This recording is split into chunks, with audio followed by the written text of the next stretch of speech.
창세기 29장 1절부터 35절까지의 말씀입니다. 구약성경 41면에 있는 창세기 29장 1절부터 35절까지의 말씀입니다.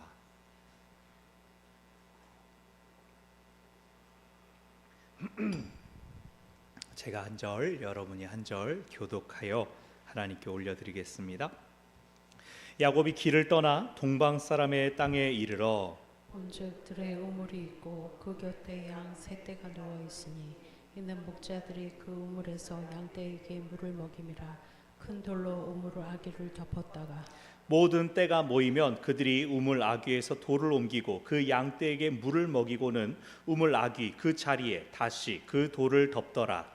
야곱이 그들에게 이르되 내 형제여 어디서 왔느냐. 그들이 이르되 하란에서 왔노라. 야곱이 그들에게 이르되 너희가 나홀의 손자 라반을 아느냐. 그들이 이르되 아노라. 야곱이 그들에게 이르되 그가 평안하냐. 이르되 평안하니라.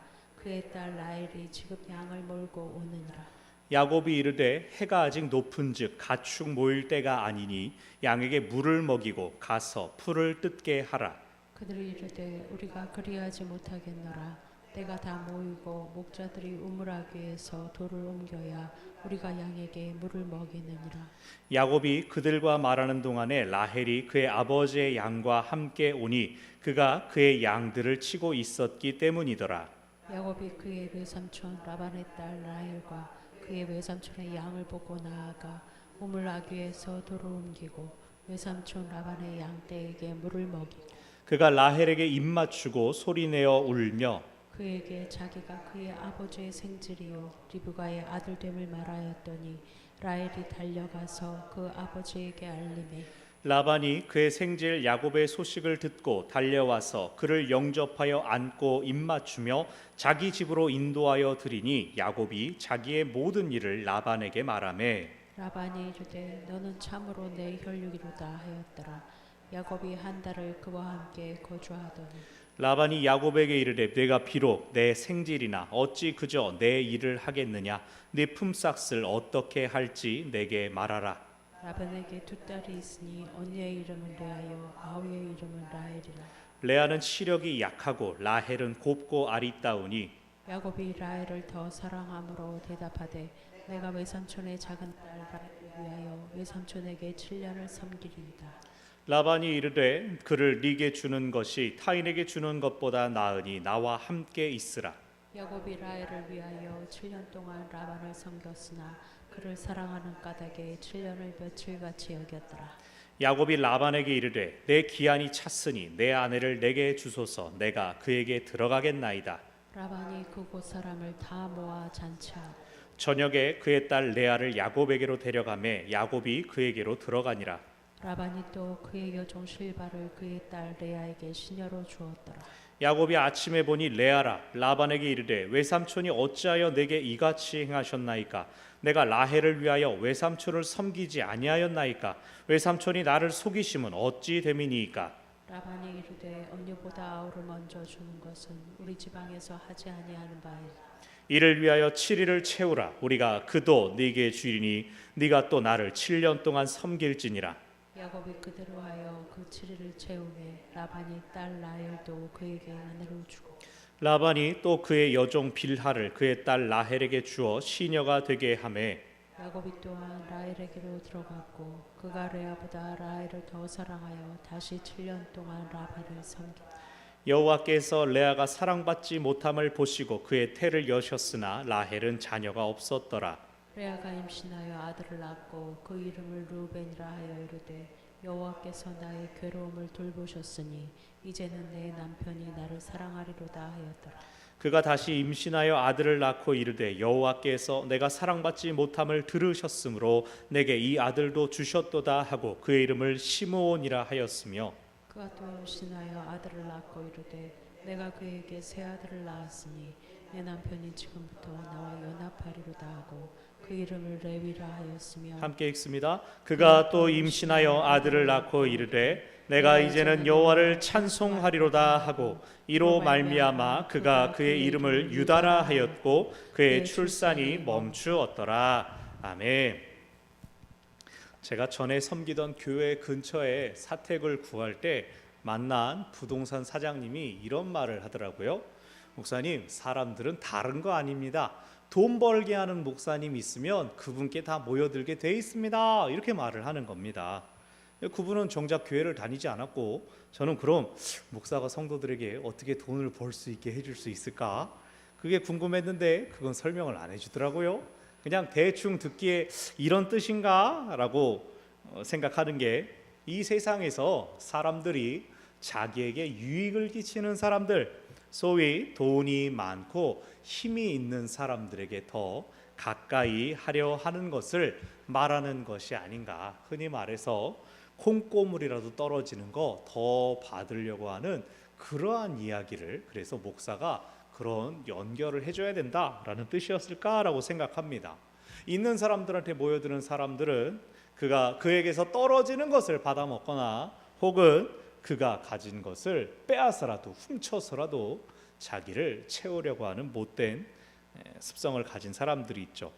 여러분, 야곱이 왜 집을 떠났었죠? 야곱이 자기 형이 가졌던 장자권을 탐하였고 또 형이 받을 뻔했던 축복을 가로챘기 때문이었습니다. 그는 복 받는 것에 대한 욕심을 가지고 그것을 다 받기 위하여 다 노력하고 다 채웠습니다. 그런데 정작 그것 때문에 형의 분노를 사서 집에서 도망쳐야 했죠. 도망길에 돌 하나 붙들고 잠들었다가 꿈에 하나님 만나지 않습니까? 하나님께서 내가 너를 지키며 너를 보호하여 주겠다 약속을 주셨습니다. 그 하나님의 경험에 압도되어 꿈에서 깨어나 내가 이곳에 하나님의 집을 세우겠다 서원했습니다. 하나님께서 야곱과 함께 있겠다고 하셨고 그를 돕겠다고 하셨으니 이제 야곱의 삶에는 기쁨과 행복만 남아 있겠죠? 하나님 만났으니까 막 하는 일마다 뻥뻥 대박이 나야 되겠죠? 리브가가 말했던 것처럼 이제 신부 얻어서 쫙 돌아오면 에서가 아이고 동생님 아니 형님 미안합니다 라고 하겠죠? 그런데 전혀 그렇지가 않죠. 오늘 본문에서 집을 떠난 야곱의 여정에서 하나님을 만났다, 그것 하나 외에는 이제 라반의 집에 도착했습니다. 그 앞에 어떤 것이 과연 열리게 될까요? 야곱은 어떤 사람이었습니까? 어머니 리브가 곁에서 집안일하는 것을 좋아하는 사람이었습니다. 그래서 여행길에 아마 많은 고생들을 했을 겁니다. 낯선 상황들 가운데 어려움이 많았을 겁니다. 그러나 가장 중요한 것, 그가 거기서 하나님을 만났기 때문에 여기 1절에서 길을 떠나서 동방 사람들 땅에 도착했다, 그거면 된 겁니다. 그 땅 가운데 있었던 모든 어려움들은 기억할 필요가 없다는 것이죠. 하나님과 동행하는 사람은 하나님만으로 만족할 줄 아는 사람입니다. 참으로 하나님으로 나는 충분합니다 라고 고백할 수 있는 사람입니다. 그 길에서 만나는 기쁨과 슬픔, 여러 가지 일들, 감정의 소용돌이들, 그것들 모두 하나님보다 못하기 때문에 일희일비하지 않고 오직 하나님만 바라보며 나아갈 수가 있습니다. 우리가 그러한 사람들이 되기를 바랍니다. 하나님만 바라보며 흔들리지 않는 사람 되기를 바랍니다. 자, 1절 동방 사람의 땅에 야곱이 도착해서 우물을 만났습니다. 여기 말하는 우물은 그 동네 지역 사람들이 함께 쓰는 공공 우물로 마을이 멀지 않았다는 뜻이죠. 2절 3절 보니까 우물이 있기는 하는데 그 우물에는 뚜껑이 덮어져 있다. 항상 오픈되어 있는 그러한 우물이 아니다. 어떨 때 여는가? 모든 사람들이, 모든 짐승들이 모여들었을 때 다 같이 한 번에 쫙 열고 순서대로 물을 먹고 다시 얼른 닫습니다. 그걸 볼 때 건조한 기후에서 그 우물이 빨리 마르는 것 때문에 사람들이 그 우물을 얼마나 소중히 여기는가를 생각할 수가 있습니다. 그것이 그 지역 가운데 있는 관습이었습니다. 그래서 사람들이 먼저 와도 다른 짐승 떼가 모일 때까지 거기서 기다리고 서 있는 겁니다. 자, 4절부터 8절 이제 야곱이 그 사람들한테 말을 붙입니다. 아, 어디서 왔습니까? 아, 형제요, 어디서 왔습니까? 하란이요. 혹시 그렇다면 하란에 살고 있으면은 나홀의 손자의 라반을 아십니까? 알아요. 여러분 이 느낌을 아시겠어요? 아, 그럼 그분이 평안하신가요? 평안해요. 그러고는 이제 기본적으로 말이 짧고 지금 이 사람들이 야곱에 대하여 굉장히 냉담하게 대하는 것을 알 수가 있습니다. 근데 라반을 안다 그러면은 나도 라반의 누구다라고 이야기가 아 하면 어 하고 오 하면 유 해야 되는데 그런 게 전혀 없는 거죠. 오히려 6절 끝에서 지금 라반의 딸 라헬이 양들을 몰고 온다. 이 말은 무슨 뜻이냐면 이제 저 사람 기다렸다가 저 사람한테 말 시켜라. 우리한테 말 걸지 말아라. 이런 뜻입니다. 야곱이 굉장히 당황했겠죠. 여러분 이전에 야곱의 할아버지 아브라함이 어땠습니까? 여러분 거의 2주에 한 번씩 다시 등장하는데 아브라함은 천사들을 천사인 줄 모르는 상태에서 극진하게 대접하지 않았습니까? 조카 롯마저도 그렇게 환대의 모습을 잘 배우지 않았습니까? 야곱은 지금 멀고 먼 여정 가족들에게서 쫓겨나서 여기서 친척들을 만나서 결혼할 색시 얻어서 돌아가야 되는 그 여정 가운데 드디어 동네 사람들을 만났습니다. 막 반가워서 말을 거는데 이 사람들 대답도 짧고 별로 환영하지 않습니다. 이것은 장차 야곱이 겪을 일들이 어떠한 일들인지를 암시합니다. 지금 라헬이 이제 저기 온다라는 얘기 듣고 더 얘기 안 하려고 하는데 야곱은 딴소리합니다. 7절 지금 아직 해가 높다. 다른 가축들이 모이려면 시간이 걸리니까 먼저 너네 양들 물부터 먹여라 라고 이야기를 합니다. 근데 3절에서 뭐라고 했죠? 그 동네 관습은 모든 때가 다 모이면 한 번에 물을 먹는 게 그 동네 관습이었습니다. 성경 기자가 일부러 설명을 해줬습니다. 근데 야곱은 지금 어떻게 하고 있는 겁니까? 모르는 동네 가가지고 자기가 아는 대로 그냥 빨리 물 먹고 비키세요 라고 얘기를 한 겁니다. 왜? 야곱의 목적은 라반 집 사람 라헬을 만나는 데 목적이 있기 때문에 그 서 있는 사람들 사이에 섞여 있고 싶지 않았던 것이죠. 사람들 사는 데에는 암묵적인 룰이 있지 않습니까? 예를 들어 광역버스 타는 데 보면은 표지판 하나 딱 두면 사람들이 줄을 길게 어떻게 그렇게 잘 서는지 모르겠습니다. 뭐 잠실에서 인천에서 또 에스컬레이터 타보면 어떻습니까? 지하철 에스컬레이터 타면은 다 왼쪽에다 이렇게 비터서 가지고 한쪽 줄을 이렇게 비워놓지 않습니까? 고장난다고 아무리 안내해도 이제는 사람들이 두 줄로 서지 않습니다. 막 바쁜 사람 지나가면 막 미안해하면서 비켜주고 암묵적인 룰입니다. 코로나 이후에 또 생겨난 거 있습니다. 저는 얼마 전에 그걸 깨달았지 뭐예요. 결제할 때 카드를 직접 꽂습니다. 아시겠어요? 요즘은 그 카드가 이쪽으로 나와 있잖아요. 그래가지고 얼마입니다. 꽂으세요. 이러고 직원이 카드 안 만지려고 이렇게 하고 있죠. 의식을 못 하고 있다가 얼마 전에 해외에서 들어온 친구가 자기는 옛날 버릇대로 십수년 전 버릇대로 카드를 넘겨줬더니 직원이 멀뚱멀뚱 쳐다보더랍니다. 네네네 그러면서 자기가 결제를 해주면서 그 얘기를 했는데 사람들의 암묵적인 룰, 분위기, 관습이라는 것이 이렇게 흘러오는 거구나. 야곱 마찬가지입니다. 그 동네 룰이 있는데 눈치 없이 빨리 물 먹이고 비키세요 이렇게 말을 한 거죠. 어쩌면 이 야곱의 모습 속에서 이 녀석이 왜 베델에서 혼자 들판에서 노숙하고 있었구나 생각할 수 있는 거죠. 눈치 없이 어느 성에 들어가서 환영받을 예쁜 짓을 잘 하지 못하는 겁니다. 그런 중에 이제 라헬이 우물까지 도착했습니다.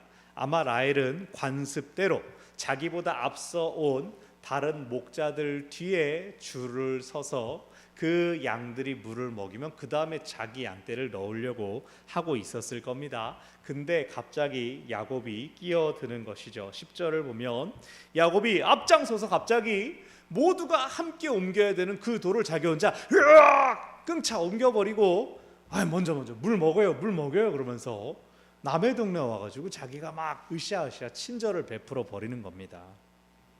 좋게 보면 이 모습은 24장의 재현입니다.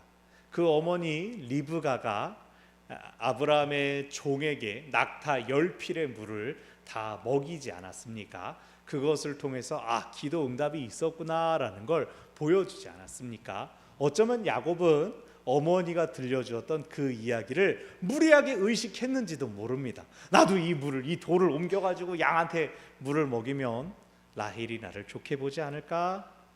다만 문제는 뭡니까?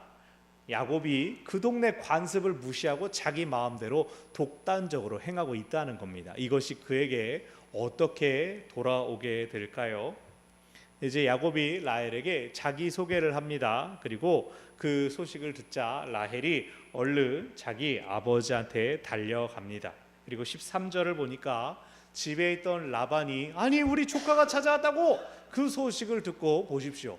라반이 그의 생질 야곱의 소식을 듣고 달려왔다.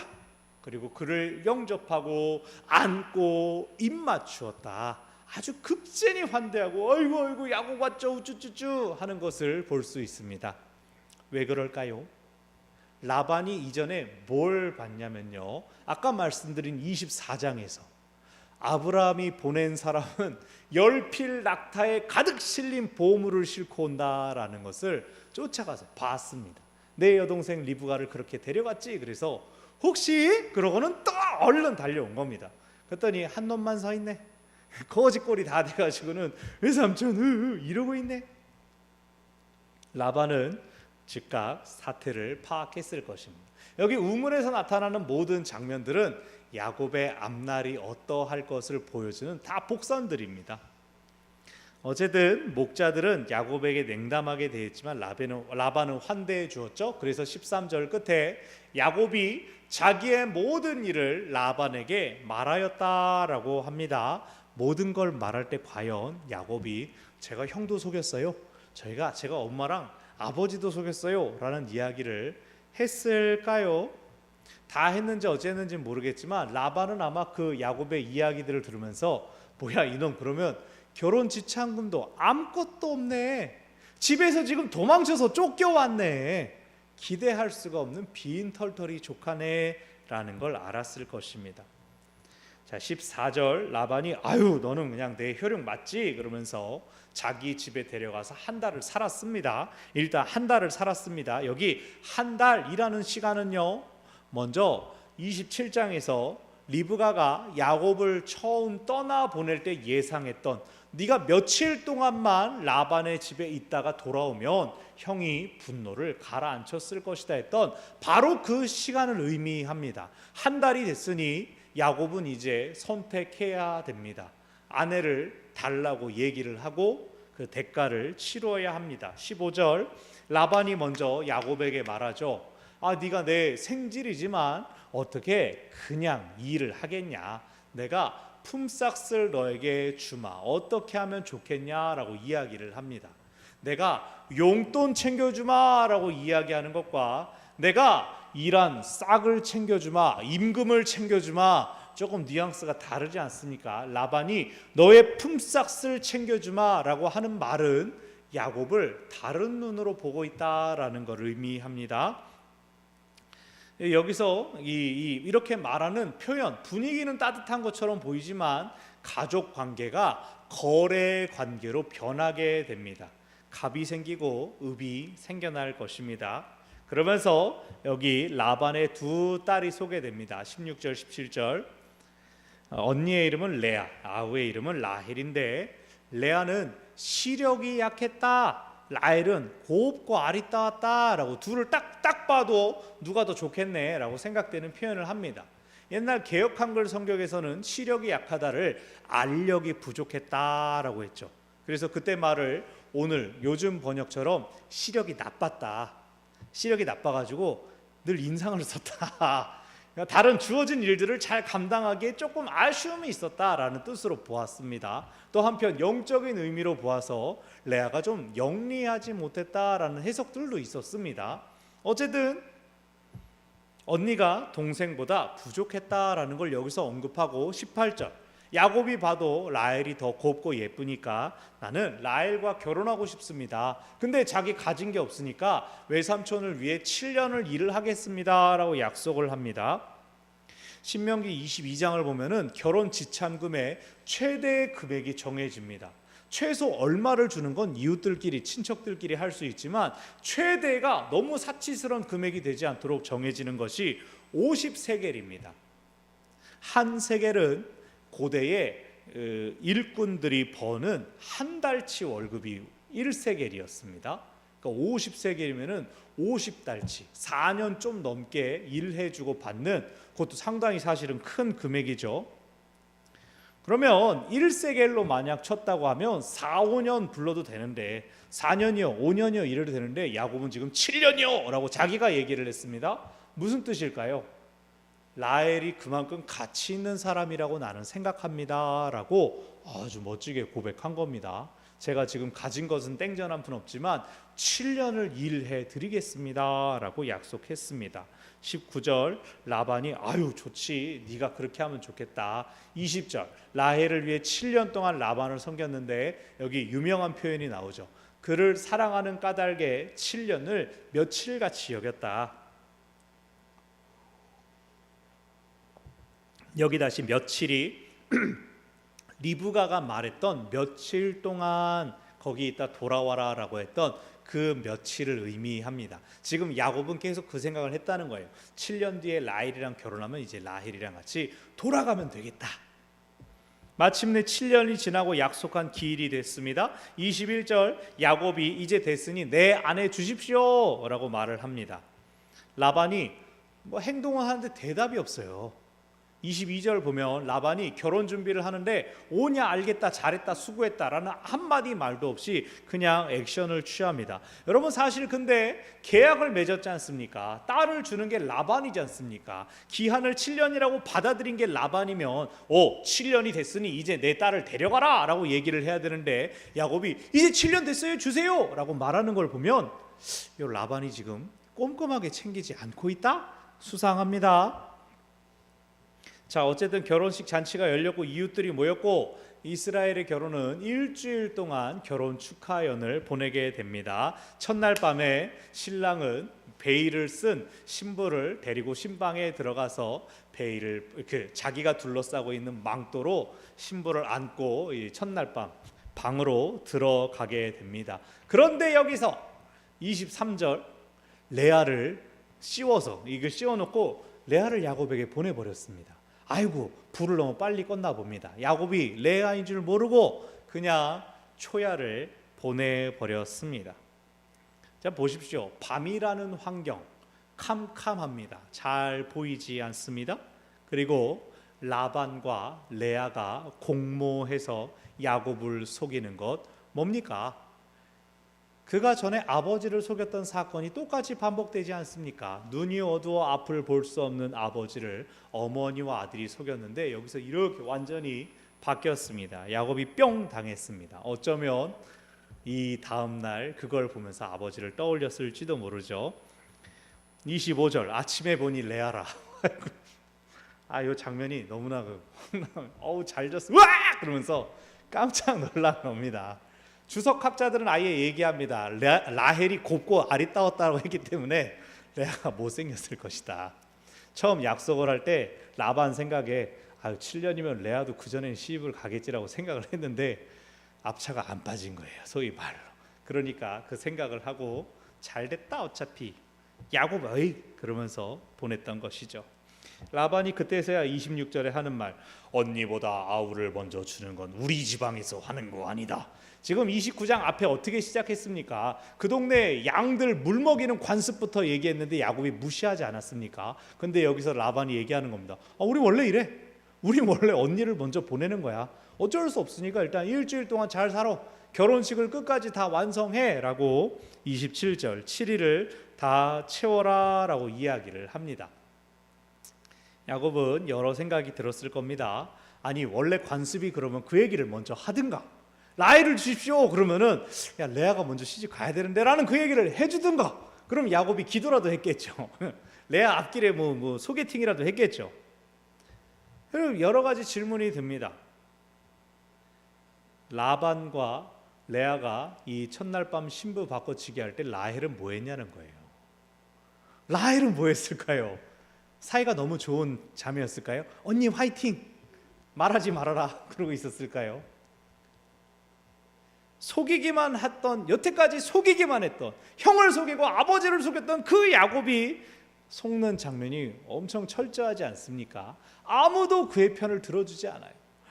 야곱은 라헬을 사랑해서 7년을 막 며칠같이 그냥 그렇게 열심히 일했는데 결정적으로 라헬이 여기서 그 첫날 밤에 어디로 갔을까요? 성경은 보여주지 않습니다.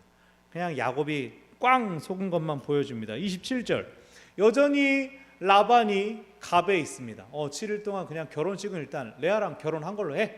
그리고 또 라헬도 너한테 줄게. 그리고 7년 더 일하면 되겠지, 그치? 7년 약속했지? 라고 하면서 1+1을 갑자기 해버리는 겁니다. 자기가 양보라도 하는 것처럼. 30절을 보면 이제 또한 라헬에게 들어갔다. 일주일 후에 이제 결혼을 했습니다, 라헬이랑. 근데 레아보다 라헬을 더 사랑하여 다시 7년 동안 라반을 섬겼다. 아까 20절에서 7년을 며칠같이 여겼다 했는데 여기선 그냥 7년 동안 일했다, 이렇게만 나오는 거예요. 야곱의 남은 이 두 번째 7년은 너무나 힘들고 속은 기분 가운데 그나마 사랑하는 라헬과 결혼했다, 이것만 있는 것이죠. 한편 우리가 쭉쭉 읽으면서 지금 지나간 부분들이 있습니다. 라반이 자기 딸들 결혼하면서 시녀들을 지참금으로, 24절을 보면 여종 실바를 레아에게 시녀로 주었고 29절을 보면 빌하를 라헬에게 주어서 시녀가 되게 했다라는 것들이 나오는데, 라반이 자기 그 조카 야곱은 속여 먹고 있지만 딸들에게는 최고의 대접을 하고 있는 겁니다. 사람 붙여서 시집 보내는 겁니다. 이들은 후에 야곱이 많은 자녀를 낳도록 하는 것을 도와주죠. 일주일 사이에 언니와 동생, 자매와 모두 결혼을 했지만 야곱은 처음부터 라헬을 더 사랑했습니다. 즉 이렇게 신부 바꿔치기로 속여야만 결혼할 수 있었던 레아는 덜 사랑받았죠. 오늘 여기서 나오고 있죠. 그런 그를 31절, 여호와께서 레아가 사랑받지 못함을 보셨다. 하나님께서 그가 시력이 약했든지 간에 그래도 하나님이 그를 보셨습니다.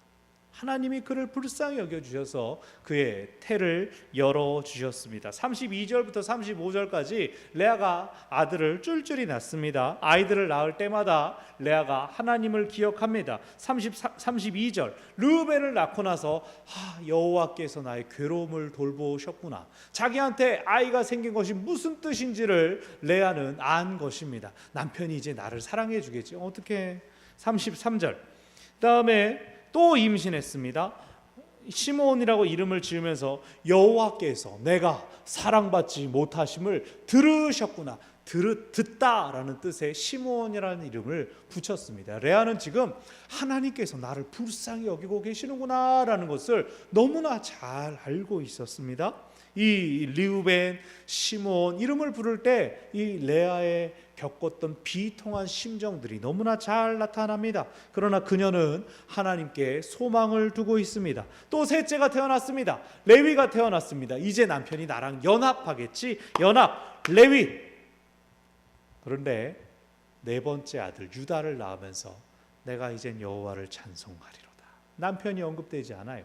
남편에 대한 소망, 희망이 더 이상 나타나지 않습니다. 셋째까지는 그래도 남편이 나를 바라보겠지, 나와 함께 하겠지라는 소망이 있었는데 유다에서는 이제 하나님만 찬양합니다. 마치 시편의 탄식시와 같습니다.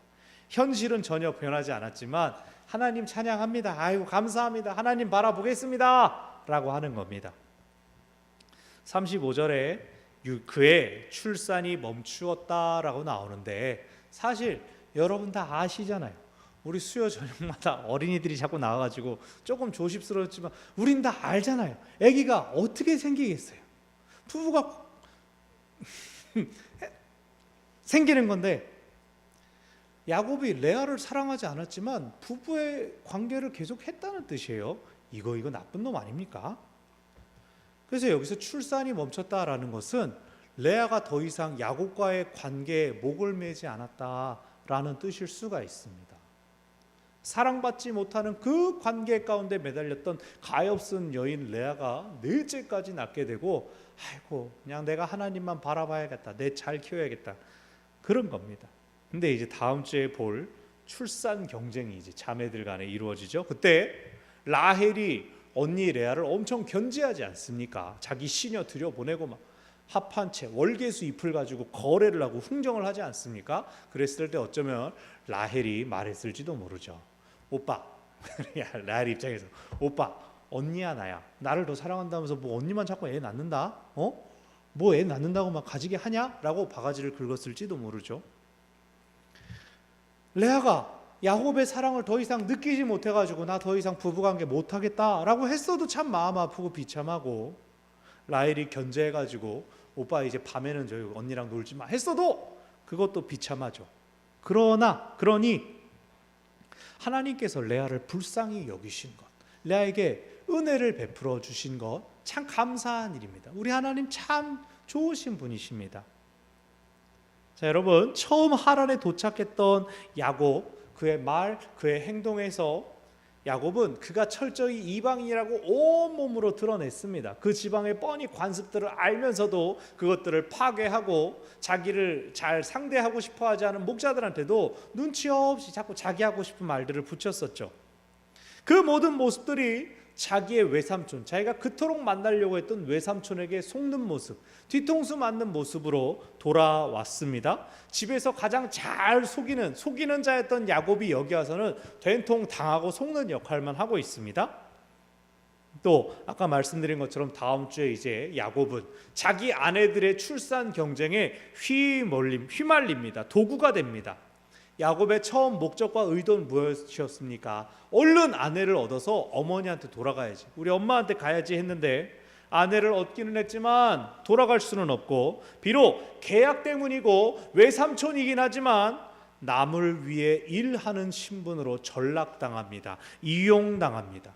하나님을 만나는 가슴 벅찬 경험을 하고 도착한 곳에서 그는 이전에 가지고 있었던 사랑받는 막둥이의 지위를 완전히 잃어버렸습니다.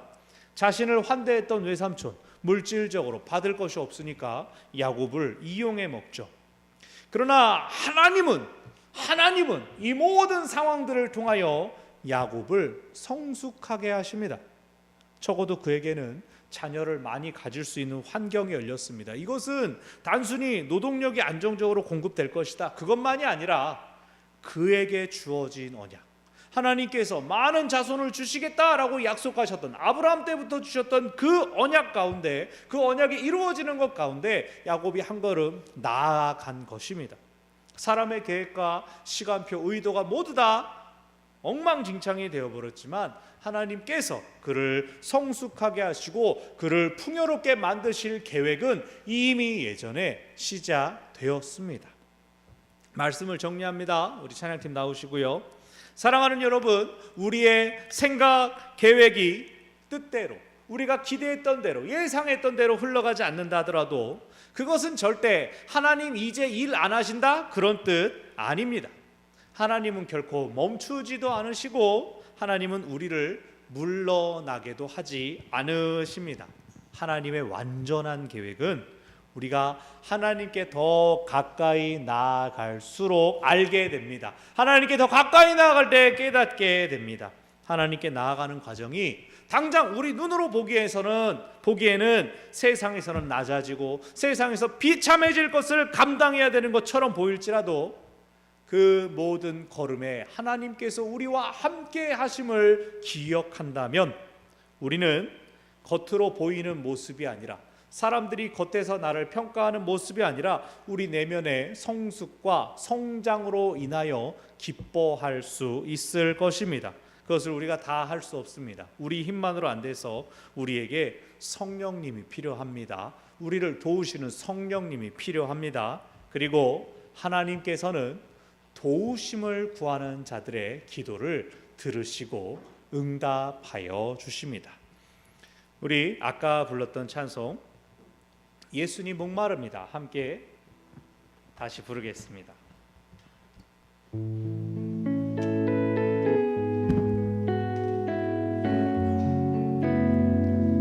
우리 간절함으로 부릅니다. 예수님 목마릅니다.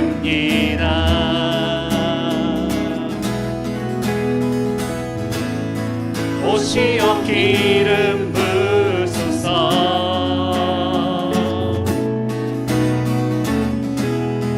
주님을 사모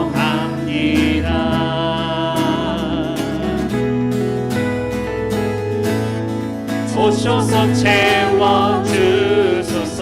주여 우리를 채워주소서. 성령의 불로 성령의 불로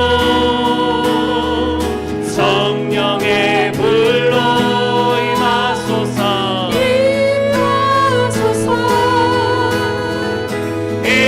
임하소서. 성령의 불로 성령의 불로 성령의 불로 기름 부으소서. 기름 부으소서. 불같은 사람들입니다. 불같은 사람들입니다.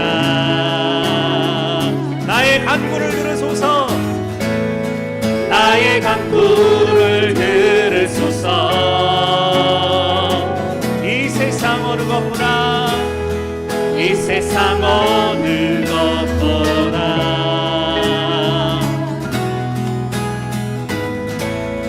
주님을 의지합니다. 오 성령의 불로 성령의 불로 성령의 불로 임하소서. 임하소서. 성령의 불로 성령의 불로 성령의 불로 기름 부으소서. 기름 부으소서. 성령의 불로 성령의 불로 성령의 불로 임하소서. 우리가 임하소서. 성령의 불로 성령의 불로 성령의 불로 기름 부으소서. 기름 부으소서. 임하소서.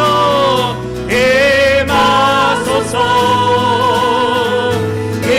임하소서. 기름 부으소서. 기름 부으소서. 기름 부으소서. 오.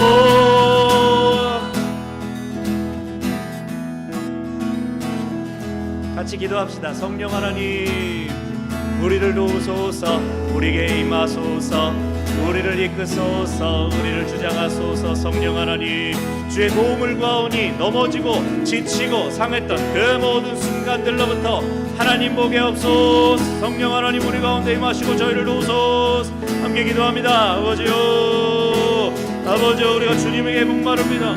주님의 도우시 필요합니다. 우리 힘으로 할 수 없는 것들, 모든 것들 가운데 주님 바라보며 주님 의지합니다. 주님 신뢰합니다.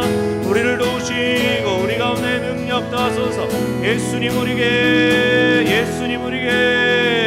임하소서.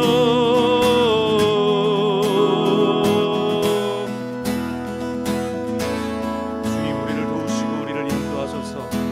우리를 도우시고 우리를 이끄소서.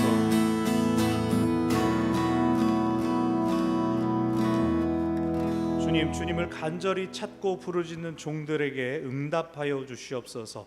약속하신 성령 충만을 허락하여 주시고 저희의 힘과 능력으로 다 이길 수 없는 것들에 대하여 하나님의 도우심을 경험하고 알게 하여 주시옵소서. 당장 눈앞에 보이지 않아 두렵고 염려될지라도 근심될지라도 하나님 살아계시며 우리와 함께 하십니다. 그분께서 우리를 인도하여 주실 것입니다. 주님을 신뢰하는 종들에게 응답하여 주시옵소서. 임하옵소서. 기름 부어 주시옵소서. 예수님의 이름으로 기도합니다. 아멘. 우리 주님께서 가르쳐 주신 기도를 함께 드립니다. 하늘에 계신 우리 아버지, 아버지의 이름을 거룩하게 하시며 아버지의 나라가 오게 하시며 아버지의 뜻이 하늘에서와 같이 땅에서도 이루어지게 하소서. 오늘 우리에게 일용할 양식을 주시고 우리가 우리에게 잘못한 사람을 용서하여 준 것 같이 우리 죄를 용서하여 주시고 우리를 시험에 빠지지 않게 하시고 악에서 구하소서. 나라와 권능과 영광이 영원히 아버지의 것입니다. 아멘.